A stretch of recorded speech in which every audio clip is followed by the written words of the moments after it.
Hi there, welcome to United Everything Football Podcast. My name is Kwame. Bafo. I'm here with Kwame and Chubuesiako. He's KAB and I'm also KAB. Very interesting initials. If I tell you the similarities this guy and I have, it will blow your mind. When I was in Ghana, his number ended with 88. My number ends with 88. He supports House of Folk, I support House of Folk. He supports Man United, I support Man United. He's called Kwame, I'm also called Kwame. Similar initials. Well, can you get into the game already? we won. Let's get real. Relax more. We won. We won by last minute goal. Relief more than anything. It was such a relief. As the game wore on, between getting into the 80th minute, I kept telling some friends that, you see, this game is going to end 1-1 because we are just being profligate. We are not seeing the game out, and all of these things do happen. But we find a way to, win in Fergie time, and so that's what happened in the game against Rangers. We've put ourselves in a better position right now. All we need, I think, Kwame, is a draw, right, to sail through to the next stage. So we wouldn't have to get ourselves involved in some sort of playoff. So Ruben Amorim earlier on before the game in the press conference mentioned that the goal is to avoid the extra 2 games in the playoffs, and certainly we've been able to achieve that. Kwame, great to have you back on the podcast. It's good to be back. Okay, it's good to be back. Yeah, we are recording deep in the night, so we are very tired, but we still have to get the fire on going. So later on in the show, we will be joined by our friend from Fulham, Ash Woolford, to us to preview the game against Fulham. So don't go away. When we come back from this break, I'm going to give you the answer to the quiz question that we gave you the other time. I saw that a lot of you actually got it right in the comment section. So when I come back, I'll give you the answer to the quiz question. This is United and Everything Football.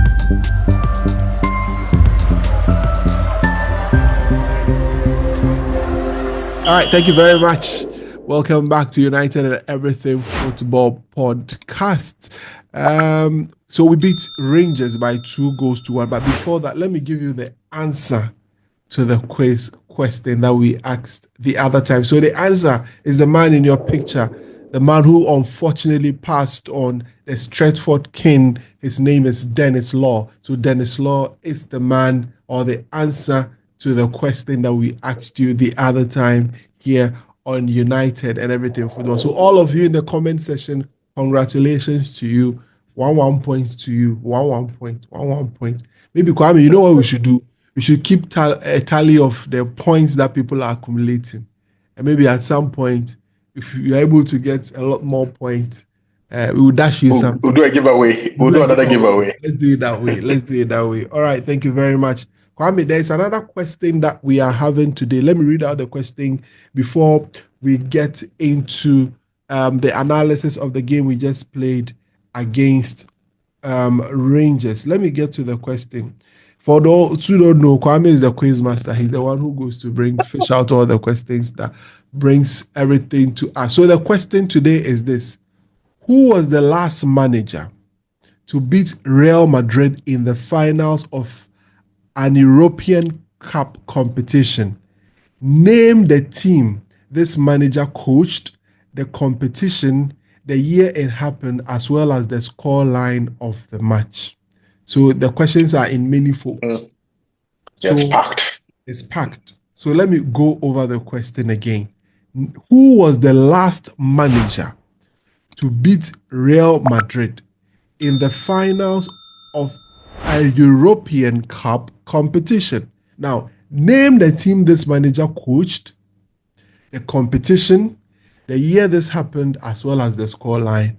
So make sure you are getting all the components of the question right in the comment section. When we come back for the post-match analysis of the game against Fulham, I would give you the answer to this question. So we'll look forward to your answers. It's very interactive. We're also putting together something for you, those who like betting. Yes, those who like betting. We are cooking some Panthers Corner. Panthers. Investors, yeah, investors. Yes, investors. Some Panthers corner at the end of the show for you. Not this episode, but watch out for that. We want to see if we can share our tips and our knowledge of the game so that you can make some few coins, and then you go and stick and see. And if you win, you bring us some because we helped you. If you lose too, you keep quiet in your rooms and you sleep. All right. So we'll see how it goes. Kwame, let's get into the game. 2-1 against Rangers. A very interesting game, a game that we dominated, created some very good chances to have seen of the game. But in the end, we were nearly undoing a lot of the things that we had done. Finally, Bruno Fernandes came on and then he was able to smash that into the net for us. Generally, your impressions of the game? We deserve to win. There's no doubt about the fact that we deserve to win. I mean, if we didn't win this game, it would have been crushed. It would have been so. Well, see, I think we would have been on our knees if we had not win this game. The psychological impact of not winning this game would have been immense. So I'm glad that we won it in Fergie time. We couldn't have chosen a better way to win the football game in front of the great Alex Ferguson, watching his two former teams, one he played for and one he coached, deliver in such great fashion. It was the best way to cap it all off. Finally, we paid a very good tribute to Dennis Law in the right way, not like the way that we did over the weekend.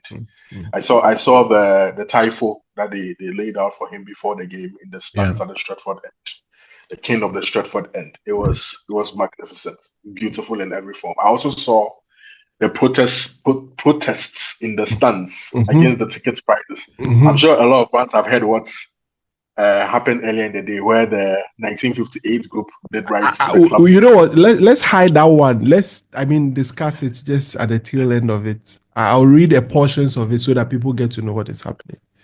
And then we'll get into it, yeah? Okay, yes. So, yeah. All right, so but then back to the game itself. I think it's fair we start with the lineup as usual. There were changes in the back line again.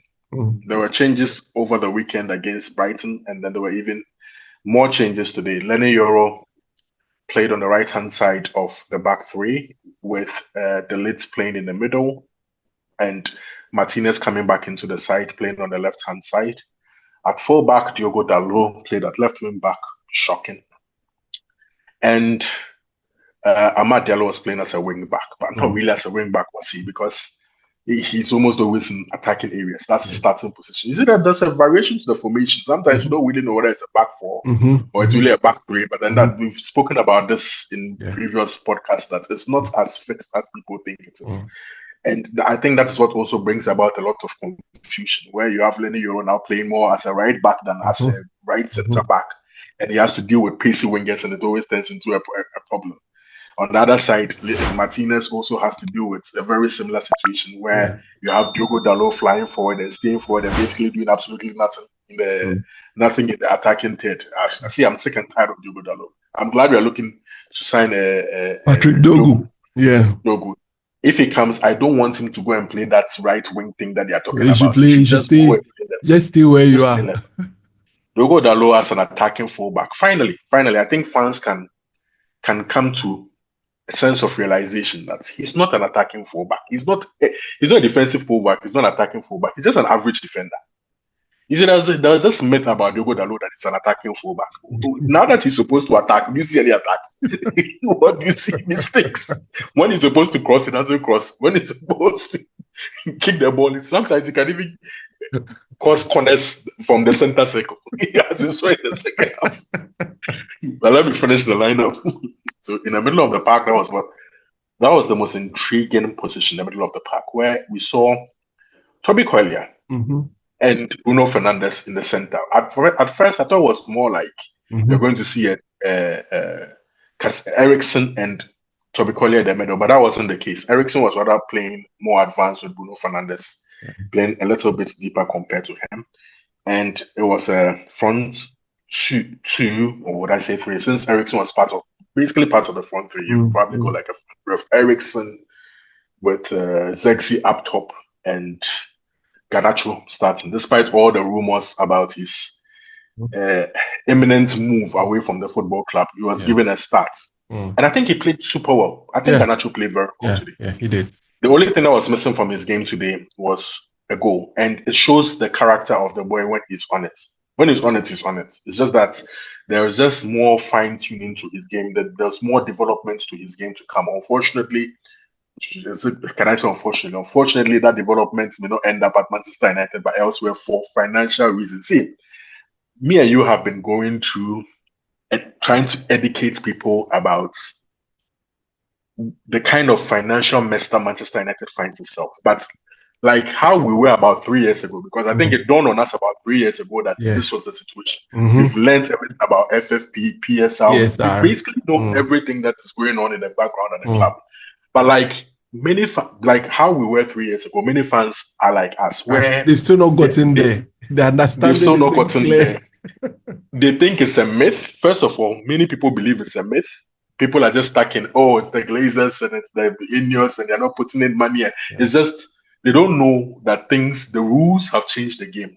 But unfortunately, Manchester United is very, very late to the party in terms of how to deal or how to go around the rules. You are still going too fast. We have to deal with it. Clubs have been dealing with the situation a long time ago. This situation is not even peculiar to just English clubs. The reason why Barca find themselves in trouble and Madrid don't find themselves in trouble is for about 2 or 3 seasons, Madrid were not buying players, we're just selling academy players, homegrown players, to the tune of about 300 million euros. And that is what has funded the squad that you see Madrid parading now. Kudos to the greatest president in world football, Florentino Perez, for the vision, the understanding. But you've seen clubs like Chelsea, you've seen clubs like City, and even lately Arsenal do such. I'm telling you, you are still going fast. Let's stick to the game because we'll discuss it. The letter that was addressed, they mentioned I'm sorry. Back to the game. So the game starts and we are a bit tentative because we are reeling from a very, very bad result against Brighton. That's how I see it. There's a bit of nervousness with how we are playing and everything. And we give up even the first opportunity. Toby Collier makes a mistake. Rangers are played through. Alter makes a very good save. But then from there, up until we scored a goal, I think we were the best team. We had the best chances. Alejandro Garnacho should have scored. We actually put a ball at the back of the net from a very good goal. We've been conceding corners, but then we've been conceding goals from corners. We score one and then from a corner they chalk it off. But when you look at the replay, there was barely anything in it. I mean, if you're going to chalk that goal off, you must as well chalk every single goal Arsenal scores off. Because if you do look at the specifics, you do slow motions and everything. Arsenal are fouling on every single corner, every single free kick. But it's called like standing your ground, that kind of thing. Lenny Euro barely touched the guy. The guy just flies onto the football or onto the pitch and then a foul is given. Ironically, an even more severe offense in Rangers equalizer wasn't given when Harry Maguire was pushed in the back. I'm sure we'll probably get there. But the two of us have been saying this, that when you are poor, when you are horrible, everything goes against you. Everything goes against. It's like the natural order of life. When you are shit, everything goes against you. When you are good, everything goes in your direction. When Manchester United were great, people used to call us, say referees were in our pockets, Howard Webb and all those players. It's because we're good. We're just too good. It's the same thing that we're saying about City now. That City have won a couple of titles off the back of very, very dubious decisions, right? By referees. Now Liverpool are at the good end of it. Exactly. When you're good, you get a rub of the game. When you're horrible, everybody does you in. And I think that's what we've been suffering. We go into the first half 0-0, you're asking yourself, we should have taken a lead here. But I think what happened was, like I was saying in the preview before this game, we are stronger than Rangers. Like we are way stronger than Rangers. I do not rate the Scottish League so highly.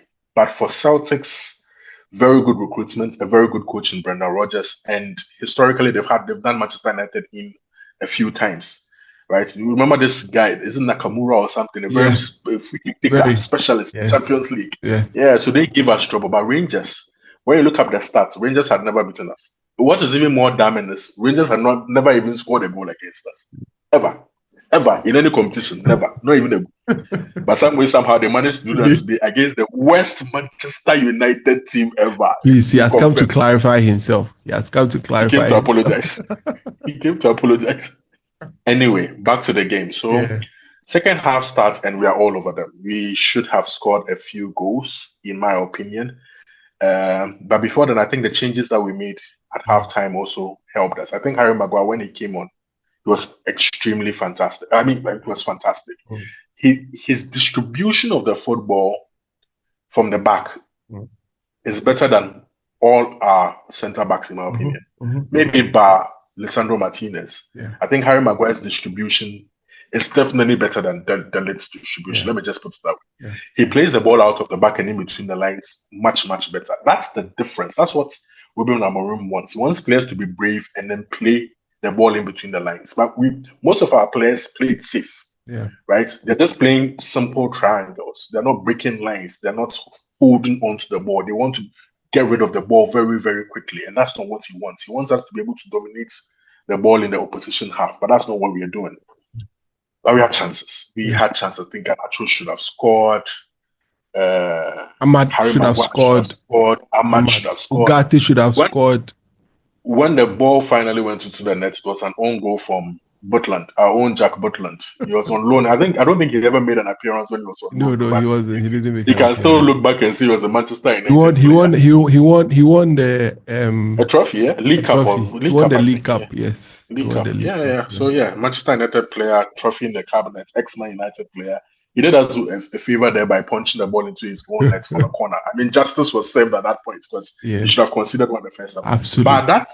But that goal that he considered, I think he stopped Rangers from conceding a bucket load of goals. Yeah.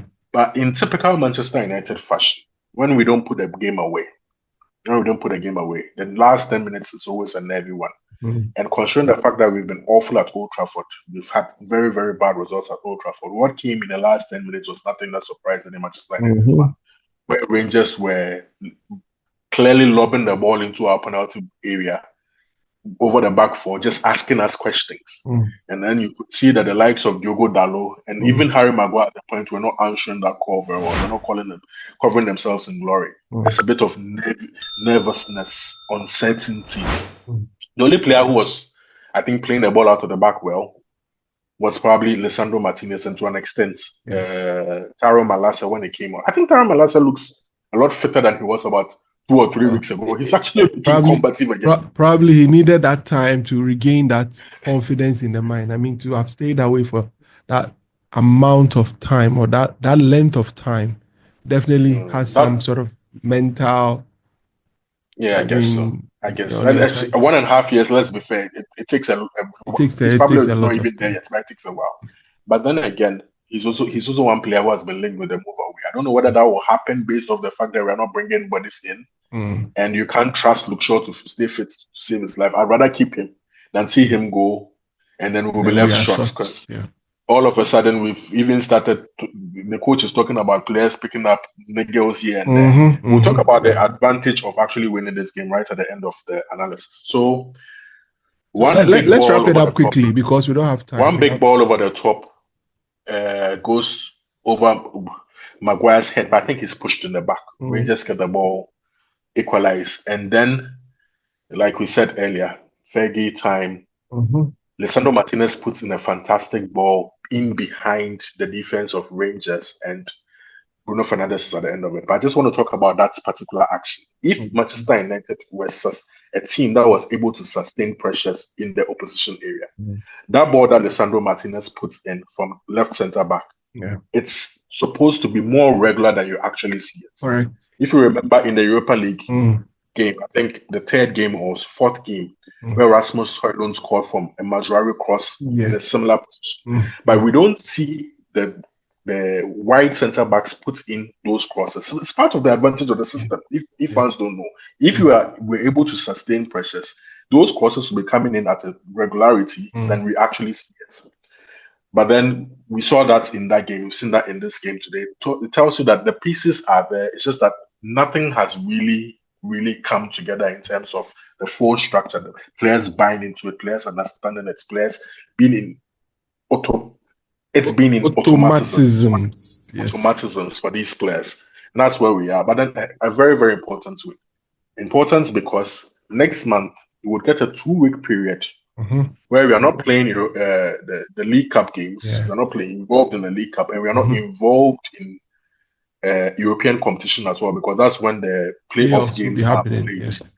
So Manchester United would be able to rest up and train properly, get a longer duration of this, like a mini preseason. Probably we can go to a warmer climate in Qatar or Saudi Arabia or somewhere and put in some very, very good training sessions to come and finish off the season. So very important result. We are fourth, right? Fourth. Yeah, we are fourth now. Yeah. We are fourth. Good. All right. Good results. Kwame, that's good analysis. But let's look at this in just less than 5 minutes, because we have to go for a break and then we speak to our friend from Fulham concerning the game. So some group of United fans wrote a letter to the team concerning some of the issues that has bedeviled the club over the period of time. And they got a response. It's a very lengthy response, but I would just read a paragraph of what I think would interest you. It says that, as previously communicated, we are, however, currently making a significant loss each year, totaling over 300 million in the past 3 years. So that's like an average of 100 million a year. This is not sustainable, and if we do not act now, we are in danger of failing to comply with PSR/FFP requirements in the future years and significantly impacting our ability to compete on the pitch. So all the issues that you see that we are faced with, this is it. This is exactly the problem. What we have, I don't want to we don't want to even discuss at length, because if you've not watched our breakdown that Kwame did on why we are having issues, this is from the club's own mouth. It is no conjecture. It is not from anywhere. It is from the club's own official mouthpiece, which is saying that if we are not careful, we are falling into the trap of having to have our points deducted, because that is the penalty that comes with the breaches of FFP and PSR. So you are shouting buy players, and this is why you should understand why certain players are being sold or are on the verge of being sold. If you remember, we discussed that if we sell Alejandro Garnacho for 50 million, it will give us a space of about 180 million to spend over the summer or over the next transfer periods, because a sale of an academy product gives us homegrown player, gives us full profit, right? And it gives us enough space to be able to sign a lot more players, because the players that we will sign would their value will be amortized or will be spread over the years of their contract. So if, let's say, you bought a player for 20 million, 30 million, 40 million, it will be spread, and the amounts that you pay on each year wouldn't be as huge. Therefore, you have some room to be able to make certain purchases. So this is where we stand now, and this is where the problem is. So please, when we say understand, I'm not defending the club. I'm not. But that is the situation. That is what we find ourselves in at the moment. And it's as a result of mismanagement. So go and watch that Kwame episode again. I wish Kwame, you have just 2 minutes. What do you have to say to top it up? Because you said I said everything in that episode, to be honest. Why we can't spend. I think it's 2 or 3 episodes ago. Yes. Fans should just go. I'll leave the description in the link below. Yeah. So if you have not watched it, you go and watch it to see how it goes. All right. But so what they have to know is it's not a myth. Yes, this FFPPSR is not a myth. It is real. Yes, it is real. It is there. Anyway, so let's make a quick turnaround. When we come back, our guy from Fulham will also join us, and then we'll do a preview of the game against Fulham at Craven Cottage. We'll be right back after.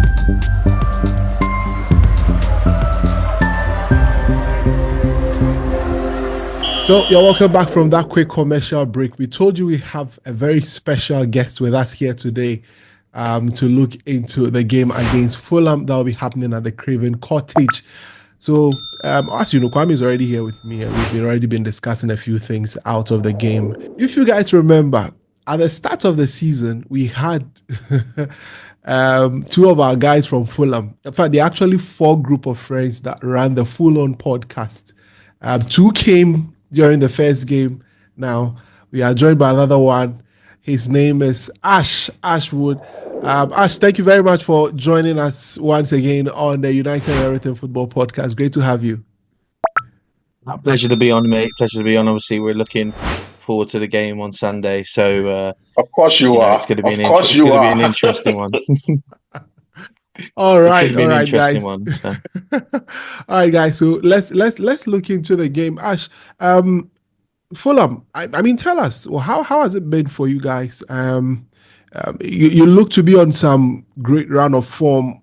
You are not losing games. You've played a number of draws, but you look like a very very strong side. Get me into the Fulham team and how it's been in the last couple of games for you. Well, if we go, say, from the beginning of December, we've lost one game in that time frame, but there's been an awful lot of games that have been really frustrating to watch and to be a part of. We've given points away against teams that realistically, we should probably be beating in the league if you consider where we are at the moment in the league and how it's going. And then we've had a few games, Liverpool away at Anfield, Chelsea on Boxing Day at Stamford Bridge that, we've got results that are probably shocked a few people and weren't really surprised. We've managed to get a draw against Arsenal in that time frame. We've had a few sort of setbacks, for the first time this season.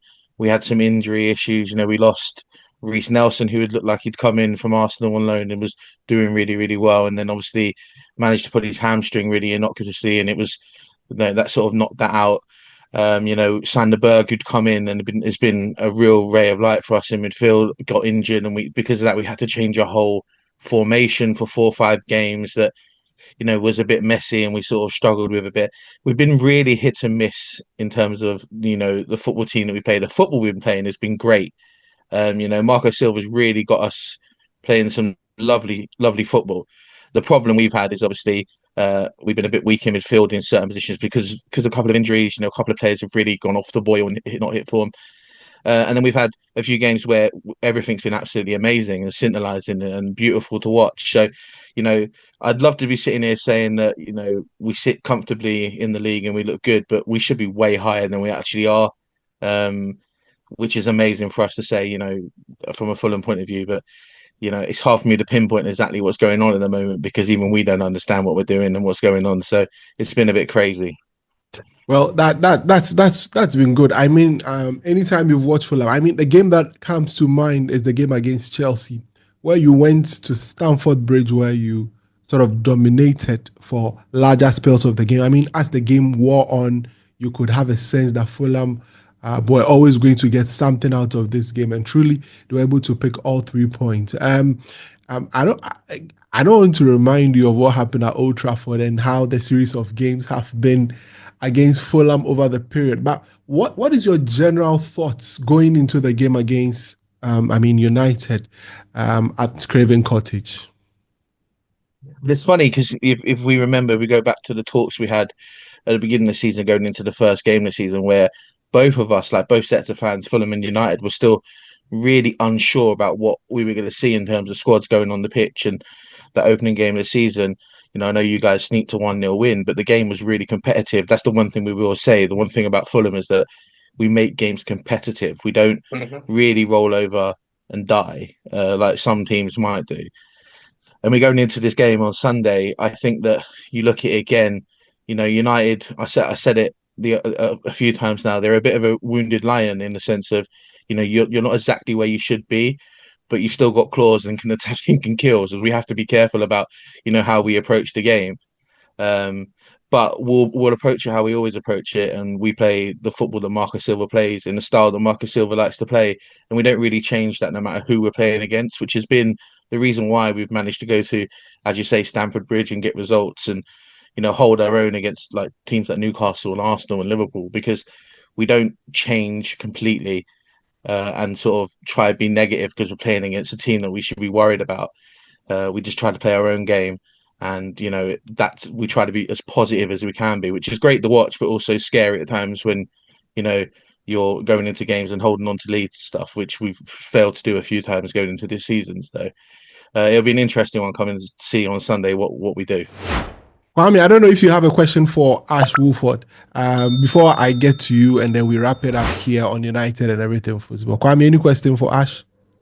I have a couple of questions. The first one has got to do with Andres Pereira. What's his future looking like? Yeah, it's a really funny thing at AP, because he's not the most popular guy at Fulham at the moment.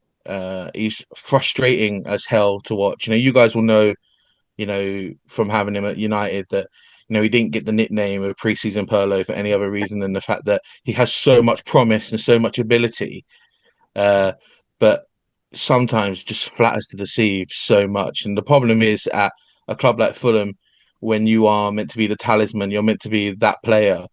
You can't play the amount of duds that he has done in a Fulham shirt. It's really interesting that he has this problem that he is part of an agency that have members who work for them that like to sort of ban their players around whenever they look slightly unsettled, and it doesn't help his situation at Fulham, because the whole time he's been mentioned of potentially going to Forest or to Monaco or back to Brazil. That's his agency doing that work, and it unsettles him on the pitch, and it unsettles his relationship with Fulham fans. So, if you ask most Fulham fans, would they be upset if he left in January? They probably say no, because his actions on the pitch have not sort of led up to the player that we know he is. And at times it can be a real hindrance to the team, but also there are times when he's absolutely superb, and you can't argue about him being our main man. But there are times when he's really frustrating to watch. And if anyone watches our podcast, you'll know that we're not the massive fans of him, because he's one of those players that stats tell you he's really influential. He does an awful lot for Fulham, but watching him play on the eye test, he's not. So it's a bit hit and miss, and that's just him all over, really. And you guys will know that from him being a United player. That's exactly what he was for United, and that's exactly what he is for Fulham. So it is what it is with him, isn't it? Yeah. And are you looking to bring in anyone in the window? We're desperate to bring in a few players. Yeah, we're desperate to bring in a few players. I think if you look at us play, we are so close to being a team that can push for Europe and have a really good sustainable push. But there are a couple of positions where we're really light in cover, and we, like many other teams in the Premier League, yourselves included, would love to have a number 9 who can score 20 goals a season. We're really lucky that Raul Jimenez is probably hitting some form for Fulham that no one's seen him play since before his head injury at Wolves. That we get some real quality out of him. Muniz is obviously still really young and still sort of molding his game and still learning. So he's not quite at that level all the time. The consistency is not quite there as you'll get when he gets older and he gets slightly more, fine tuned to how the Premier League works. But he's got quality too. But it's just not quite there. We need that player with maybe just a bit more experience and a bit more ability to be a bit smarter up top, and we'll see how that goes. But whether or not we sign a striker, I don't know. We're forever being linked with wingers for reasons I don't know. I think for us, the key for us is make sure we don't really lose anyone who's integral to the squad. I say if Andres Pereira leaves, probably not the end of the world for Fulham. But the players that we're really worried about are obviously Anthony Robertson, because he is by far the best left back in the league. I don't really mind what anyone says about that. And we can't lose him. We can't lose him because we won't be able to replace him. We also have problems with our right back position. Currently, we've got Timothy Castagna playing at right back, who's adequate, but adequate's not really good enough. Kenny Tete, who is our strong right back, has been out injured, and he's still out injured. So we might bring in a right back. We're rumoured to be looking at some right-handed wingers, because sort of Harry Wilson's still not quite at that level where he can play every single week. But we don't know. This is Fulham. We could bring in 6 players. We could bring in no players. We don't know, because we're secretive, and we're one of those teams that we don't ever have information out on players. We don't ever know how much we pay for players. We don't. So it's really hard to sort of pinpoint exactly. Get it. All right. So my last question before I get into the game and probably our predictions What do you really make of Manchester United right now? Your honest opinion. We've seen managerial change. We've seen so many changes at the club. From the outside looking in, what do you think of Man United? Well, sorry, Kwame would know because he came on our podcast to preview this game as well. That he'll know that I hold Man United in such a high esteem as a football club.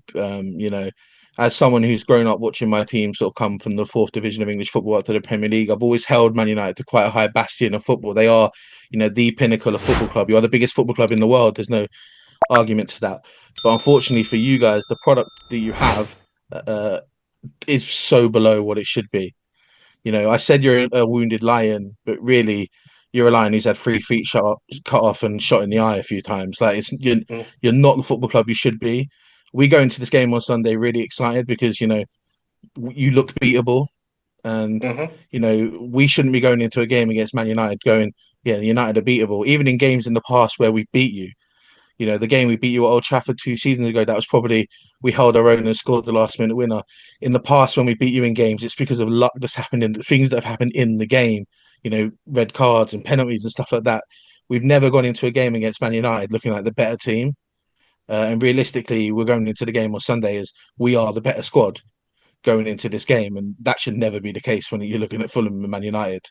And, I'm scared for you guys. I worry for you guys because, I don't want to say you're a joke of a football club because you're not a joke of a football club. Absolutely not. But the level you should be and the level you are just miles apart at the moment. And, it's a worrying sign for someone who would be a Man United fan. For me, I have United mates. And, as much as I joke around with them, I can see the pain and I can see the anguish. So, it really hurts. It hurts so much. All right. So let me just get into the game. I first of all, I'm glad we're not playing at Old Trafford. For starters, because we've been awful at home. On the road, I think we've been better. We've been able to hold our own. I think the problem really comes in when we have to take the game to opponents, right? But when we have to play against teams that are willing to bring the game to us at Old Trafford, we are almost obliged to sort of attack the opposition, but we don't have the capacity to do so. But away from home, I think it suits our game better. I would also go off history and stats. Fulham don't beat Man United. Even at home, they just don't. So I'm just hoping history kind of repeats itself. We get a result. I'm not really optimistic about us winning, but I think we'll come up with something. Well, that's an interesting one. Thank you very much, Ash Wolford, for joining us on the podcast. Please, predictions. Predictions. The interesting thing, Ash gave a very interesting prediction on their podcast. I'm hoping he replicates it here. So, Ash, your predictions ahead of the game. I am open and honest, and I always will be. I said on my podcast, and I say it on here, this is one of those games for us that we could easily lose 1-0, lose 2-1. United are a really good counter-attacking football team, and they are what they are. But if we play the game we can play, and we attack the way we can attack, we can score 1 goal, we can score 2 goals, we can score 3, we can score 4. And I've seen the way United defend at the moment, and it wouldn't be that shocking if that could happen because we're really good in the transition.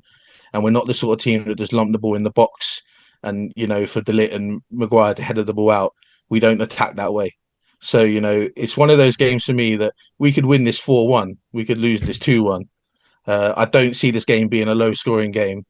But, I'll get attacked by every one of you who's watching will come and find us, and when you absolutely stonk us on Sunday and remind me. But I'm being bold for once and saying we can beat United and we should beat United. So we'll see what happens. Kwame, a quick one before we exit. Our time is almost up. I'm going 2-2. I don't see us winning. I don't see us losing. I just see us taking a point or something. 2-2. I'm going 2-2. Well, guys, thank you so much for joining us on United and Everything Football Podcast. As usual, I know what to do. Remember to hit the subscribe button and hit the notification bell. I'll be leaving the link for the full-on podcast. You can check it out. I was there to talk the game against Fulham also on their podcast, so you can catch the United perspective where we discuss a lot more there as well as the Fulham perspective. Thank you very much, Ash. It's been a pleasure doing this with you this season. Hopefully, I guess you guys are still in the FA Cup. Maybe there's a draw in the FA Cup and then we have to come up again. Yeah, I think they beat Watford in the last round, I think. So if we should all go through and we should all be paired up. I'm sure we'll meet again. If not, we'll meet again next season for another edition. Thank you very much. Always a pleasure with you, Ash. It's an absolute pleasure, mate, as always. I hope we don't get you in the FA Cup, because I'm still, I'm still having nightmares about the last time we played you in the FA Cup. So, we lost our star Serbian because of that. So we'll keep going. Good luck for the rest of the season, you guys, other than on Sunday, obviously, naturally. Hope you guys can do well in Europe for yourselves. And hopefully you guys, I know your manager's saying you got the worst team you've ever had. You should stay in the Premier League this season. So we'll see you next season. You had to hit it. You had to hit us with that. Anyway, guys, it's been a pleasure coming your way. Remember to hit the subscribe button, hit the notification bell, share with your friends, leave us a comment and a like. We'll see you on the next one. That's the game after the game against Fulham. Yes, we'll see you on that one. Kwame, thank you very much. So we'll see you all guys on the next one. Have a great time. Bye-bye.